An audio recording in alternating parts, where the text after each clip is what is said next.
नमस्कार, जय जोहार। चलिए देखते हैं छत्तीसगढ़ की 25 फटाफट बड़ी खबरों को। लेकिन इससे पहले आप वीडियो को कहां से देख रहे हैं, कमेंट बॉक्स में बताना बिल्कुल ना भूलें। किसानों को राहत, चना मसूर और सरसों खरीदी की अवधि 15 दिन बढ़ी। छत्तीसगढ़ के किसानों के लिए राहत भरी खबर है। न्यूनतम समर्थन मूल्य यानी एमएसपी पर चना मसूर और सरसों की खरीदी की समय सीमा 15 दिनों के लिए बढ़ा दी गई। सरकार के इस फैसले से उन किसानों को फायदा मिलेगा जो अब तक अपनी उपज नहीं बेच पाए थे। बढ़ी हुई अवधि के दौरान किसान निर्धारित खरीदी केंद्रों में जाकर अपनी फसल बेच सकेंगे। 23 जून को साय कैबिनेट की अहम बैठक, कई बड़े फैसलों पर लग सकती है मोहर। छत्तीसगढ़ में 23 जून को मुख्यमंत्री विष्णुदेव साय की अध्यक्षता में साय कैबिनेट की अहम बैठक आयोजित की जाएगी। मंत्रालय में होने वाली इस बैठक में कई महत्वपूर्ण प्रशासनिक और विकास से जुड़े प्रस्तावों पर चर्चा और निर्णय की संभावना है। सूत्रों के अनुसार बैठक में जन कल्याण योजनाओं, बजट आवंटन और विभागीय कार्यों की समीक्षा की जा सकती है। छत्तीसगढ़ के स्कूल्स में मंत्रोच्चार पर विवाद, प्रार्थना और मिड डे मील पर सियासत गरमाई।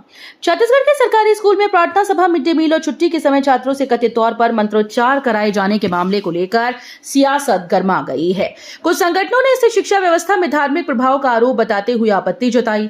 वहीं दूसरी ओर समर्थकों का कहना है कि ये केवल सांस्कृतिक और नैतिक मूल्यों से जुड़ी परंपरा है। मामले पर विवाद बढ़ने के बाद प्रशासन से जांच की मांग की गई। छत्तीसगढ़ में नशे के खिलाफ बड़ा कदम, 5 नए नशा मुक्ति केंद्र खोलने का फैसला।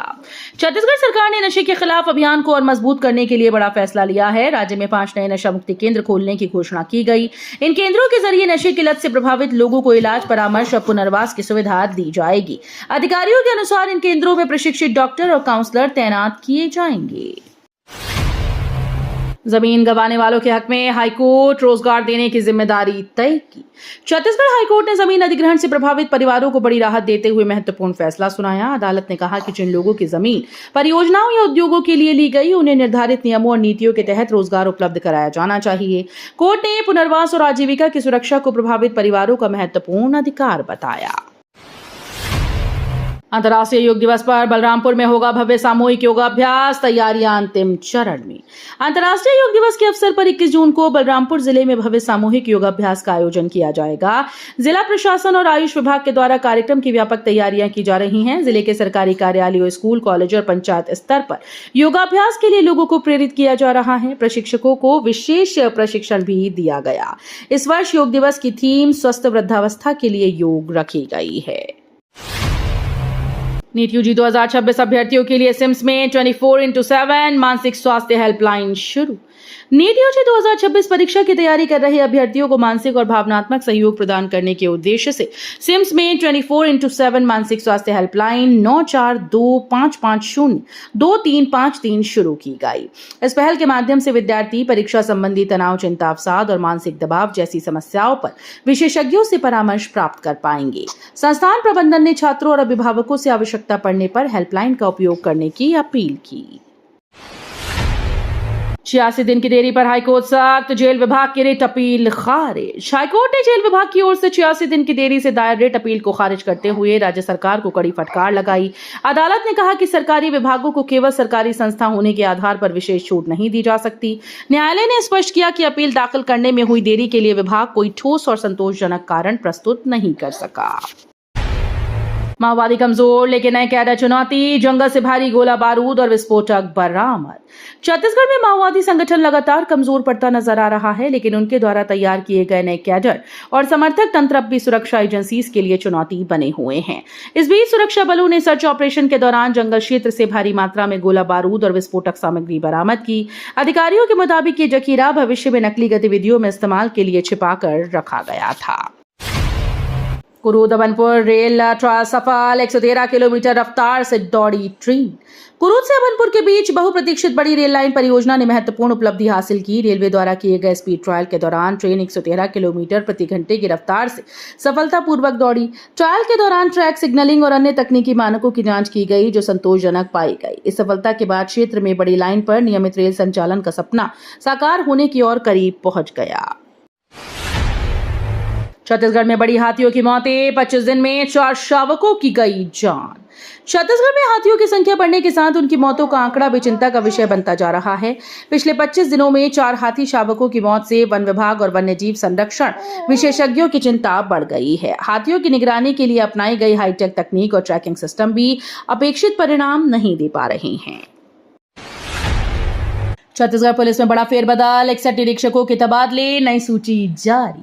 छत्तीसगढ़ पुलिस विभाग में बड़े स्तर पर प्रशासनिक फेरबदल करते हुए 61 निरीक्षकों का तबादला किया गया। पुलिस मुख्यालय द्वारा जारी आदेश में विभिन्न जिलों और इकाइयों में पदस्थ निरीक्षकों को नई जिम्मेदारियां सौंपी गई। तबादला सूची के अनुसार कई अधिकारियों को मैदानी क्षेत्रों से अन्य जिलों में भेजा गया, जबकि कुछ को विशेष शाखाओं में पदस्थ किया गया है।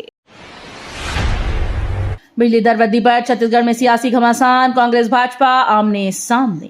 छत्तीसगढ़ में बिजली दरों में बढ़ोतरी को लेकर राजनीतिक माहौल गर्मा गया। कांग्रेस ने प्रदेश भर में बिजली विभाग के दफ्तरों का घेराव कर सरकार के खिलाफ प्रदर्शन किया और बढ़ी हुई दरों को वापस लेने की मांग उठाई। कांग्रेस का आरोप है कि महंगाई के दौर में जनता पर अतिरिक्त आर्थिक बोझ डाला जा रहा है। वहीं भाजपा ने कांग्रेस के आंदोलन को राजनीतिक नौटंकी करार देते हुए कहा कि अधिकांश घरेलू उपभोक्ताओं पर दर वृद्धि का प्रभाव नहीं पड़ेगा। भारतमाला मुआवजा घोटाले में बड़ा खुलासा, सड़क की दिशा बदलकर करोड़ों का खेल। भारतमाला परियोजना से जुड़े कथित मुआवजे घोटाले में चौंकाने वाले खुलासे सामने आए। जांच में आरोप है कि कुछ अधिकारियों, बिचौलियों और लाभार्थियों ने मिलीभगत कर सड़क की मूल दिशा में बदलाव कराया। सड़क को सर्पाकार आकार देकर अधिक भूमि अधिग्रहण दिखाया गया, जिससे मुआवजे की राशि कई गुना बढ़ गई। इस कथित हेराफेरी के जरिए करोड़ों रुपए का लाभ उठाने की आशंका जताई जा रही है। छत्तीसगढ़ हाईकोर्ट से उज्बेकिस्तान के 2 युवतियों को राहत, जल्द होंगी स्वदेश रवाना।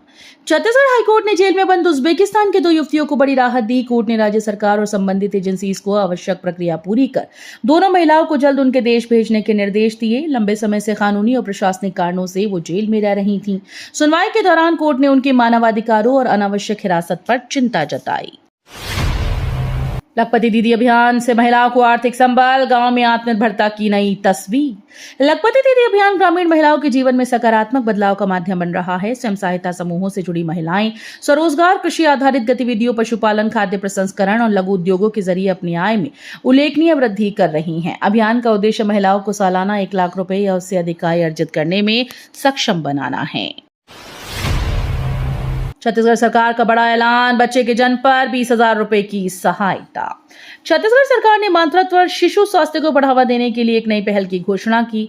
इसके तहत बच्चे के जन्म पर परिवारों को 20,000 रुपए की आर्थिक सहायता दी जाएगी। सरकार का उद्देश्य संस्थागत प्रसव को प्रोत्साहित करना और नवजात शिशु व मां की देखभाल को मजबूत बनाना है। इस योजना से आर्थिक रूप से कमजोर परिवारों को सीधा लाभ होगा। अधिकारियों के अनुसार पात्र लाभार्थियों को निर्धारित प्रक्रिया के तहत ये राशि दी जाएगी।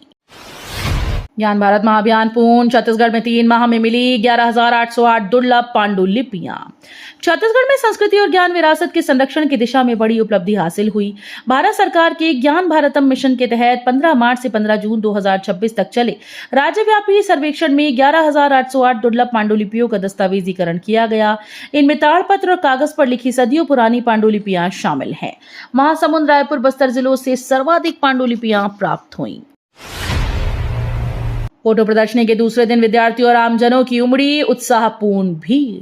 फोटो प्रदर्शनी के दूसरे दिन विद्यार्थियों, युवाओं और आमजनों ने बड़ी संख्या में पहुंचकर उत्साहपूर्ण भागीदारी निभाई। प्रदर्शनी में प्रदर्शित तस्वीरों के माध्यम से विकास, संस्कृति, विरासत और जन कल्याणकारी योजनाओं की झलक देखने को मिली। विद्यार्थियों ने विभिन्न विषयों से जुड़ी तस्वीरों का अवलोकन कर महत्वपूर्ण जानकारियां प्राप्त की। वहीं आमजन भी प्रदर्शनी की आकर्षक प्रस्तुति से प्रभावित नजर आए। बीजापुर में आधी रात छापा, रेत माफिया पर शिकंजा, जेसीबी पोकलैंड जब्त। छत्तीसगढ़ के बीजापुर में अवैध रेत खनन पर बड़ी कार्रवाई की गई। आधी रात को विधायक और प्रशासनिक टीम ने संयुक्त रूप से छापा मारकर रेत माफियाओं पर कड़ा शिकंजा कसा। कार्रवाई के दौरान नदी क्षेत्र से जेसीबी, पोकलैंड मशीन्स और कई वाहन जब्त किए गए। बताया जा रहा है कि लंबे समय से यहां अवैध खनन का कारोबार चल रहा था। अचानक हुई इस कार्रवाई से माफियाओं में हड़कंप मच गया। नौगई में तनाव के बाद धारा 163 लागू, संवेदनशील इलाकों में कड़े प्रतिबंध।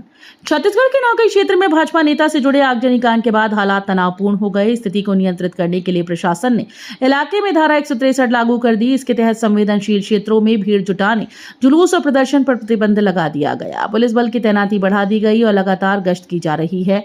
प्रशासन का कहना है कि शांति व्यवस्था बनाए रखना प्राथमिकता है। रात 9 बजे सीएम हाउस पहुंचे मंत्री, अचानक बैठक से सियासी हलचल तेज। छत्तीसगढ़ में उस समय राजनीतिक हलचल तेज हो गई जब मंत्रियों को अचानक रात 9 बजे मुख्यमंत्री निवास पर बुलाया गया। सभी मंत्रियों ने अपने निर्धारित कार्यक्रम और दौरे रद्द कर तत्काल रायपुर पहुंचकर बैठक में हिस्सा लिया। हालांकि बैठक का आधिकारिक एजेंडा सार्वजनिक नहीं किया गया, जिससे अटकलें और भी तेज हो गई। कोरबा में लकड़ी तस्करी का भांडाफोड़, पुष्पा स्टाइल में कटाई कर रहे थे आरोपी गिरफ्तार।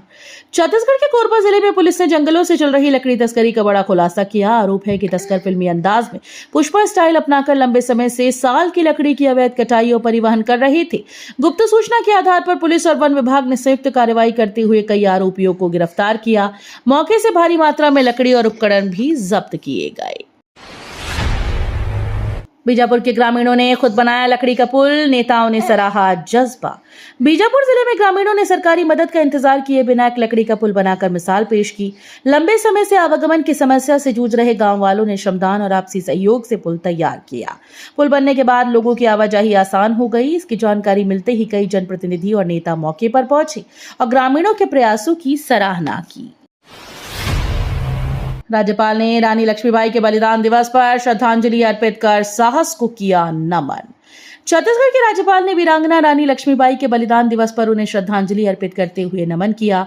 उन्होंने कहा कि रानी लक्ष्मीबाई का अदम्य साहस, देशभक्ति और त्याग आज भी देशवासियों को प्रेरित करता है। राज्यपाल ने उनके स्वतंत्रता संग्राम में दिए गए ऐतिहासिक योगदान का स्मरण करते हुए कहा कि मातृभूमि की रक्षा के लिए उनका सर्वोच्च बलिदान भारतीय इतिहास में स्वर्णाक्षरों में अंकित है। तो ये थी आज की बड़ी खबरें। अगर आपको न्यूज पसंद आई हो तो वीडियो को लाइक और शेयर करना बिल्कुल ना भूलें। धन्यवाद।